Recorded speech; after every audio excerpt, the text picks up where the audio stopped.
Летом 2016 года на меня вышел журнал Forbes. А в итоге выпуск про меня сделал Коммерсант ФМ в своей программе «Стартап по-русски». Сейчас я расскажу, как это получилось.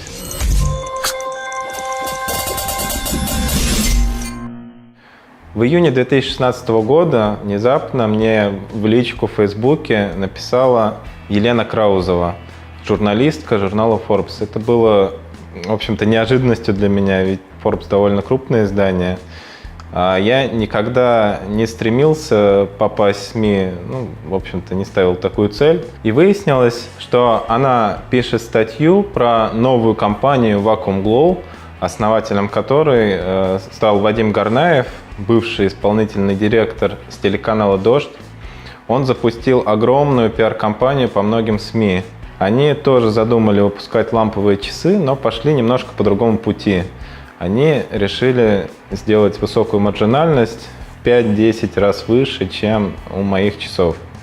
И на тот момент их часы стоили от 100 тысяч, самые простые, самые дешевые. Возвращаясь к статье, Елена расспросила меня все подробности о том, как я задумал, как появилась моя компания, как появились первые часы.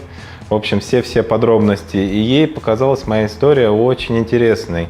Она сказала, что хотела бы написать про меня статью, но, к сожалению, сейчас они пишут про Vacuum Glow, и предложила познакомить меня с Зерой Черешневой, ведущей выпуска «Стартап по-русски» на Коммерсант ФМ. Через несколько дней вышла статья на Forbes, а тем временем мы уже общались с Зерой. Она приехала ко мне в шоурум, чтобы посмотреть мои часы. Как раз на тот момент шоурум только открылся. Она также задавала мне много вопросов, как появились часы, как появилась моя компания. Много расспрашивала про моего дедушку, вдохновителя всего проекта. Там оставалось совсем немного времени до выпуска. Она просила срочно меня записать отрывок про лампы, чтобы я рассказал, чтобы они вставили в выпуск. И я это записывал на кухне раз 10 или 20 дублей. Все время Зера браковала их, но в итоге они выбрали самое оптимальное. Это было забавно.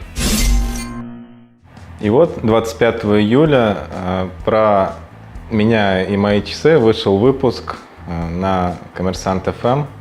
Его крутили еще пару дней. Кстати, ссылку на этот выпуск и на статью Forbes я обязательно дам внизу под этим видео. Хочу сказать, что это был довольно интересный опыт общения с журналистом.